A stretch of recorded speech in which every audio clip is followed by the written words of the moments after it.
সকাল থেকে উঠে যা কাজকর্ম ছিল সবই সেরে ফেলেছি, তাড়াতাড়ি হয়ে গেছে। যদি একটু লেট করে ঘুম থেকে উঠেছিলাম, তবে বসে থাকিনি, তাড়াতাড়ি কাজকর্ম সেরে ফেলেছি। চলে এসেছি সেলাইয়ের ঘরে, খাওয়া দাওয়াটাও তো হয়ে গেছে। সেলাইয়ের ঘরে এসে এই ঘরে খাটের বিছানাটা তুলে ফেলেছিলাম, তো কেচে ফেলেছি।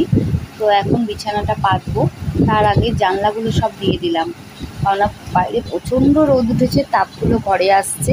10টা সাড়ে 10টা নাগাদ আমি সব ঘরের দরজা জানলা দিয়ে দিই, তাহলে একটু শান্তি পাওয়া যায়। তো বিছানাটাও পাতা হয়ে গেছে, চাদরটা টান টান করে। তো এই ঘরটা বেশ অগোছালো হয়েছিল, অগোছালো মানে কি জামা কাপড়, প্রচুর জামা কাপড় হয়েছিল, সেগুলো সব ঠিকঠাক জায়গায় রাখলাম। এবার পাশের ঘরে চলে এলাম, শোকেসটা আজকে মানে গোছ করবো। রোজই ভাবি, কিন্তু টাইম হয় না। হঠাৎ মনে পড়লো যে আজকে যেহেতু সানডে, আজকে পড়ানোটা নেই, তাই জন্য আজকে এসব কাজগুলোই করব। তো শোকেসটা ভালোভাবে পরিষ্কার পরিচ্ছন্ন করে গোছ করলাম। জানি না কতদিন থাকবে, অগোছালোটা আমিই করি, আবার আমিই গুছাই।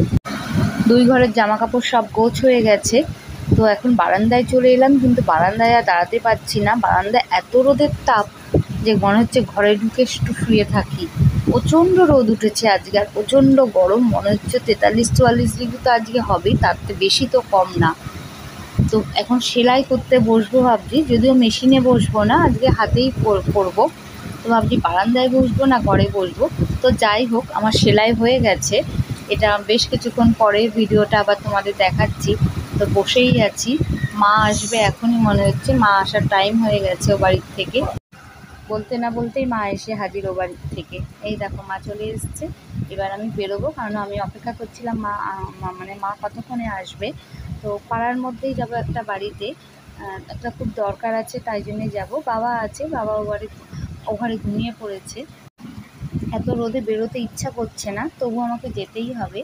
আর এখন হচ্ছে সন্ধেবেলা আমি বেরিয়েছিলাম, বিকেলে বেরিয়েছিলাম, আমার একজনের সেলাই ছিল, সেই সেলাইগুলো দিতে গিয়েছিলাম। এসে চা খাওয়াও হয়ে গেল। চাটা গরম ছিল, মা চা করে গিয়েছিল, সেই চাটাই খেয়ে নিলাম। তো ফ্রিজ খুলে ভাবছি কী খাবো, ঠান্ডা জল খাবো না কি খাবো। তো জলটাই খাবো এখন। তো ভিডিওটা কিন্তু আর বড় করব না, এইটুকুই থাকলো। আর যদি ভালো লেগে থাকে একটা লাইক দিয়ে দেবেন, আর পাশে থাকবেন।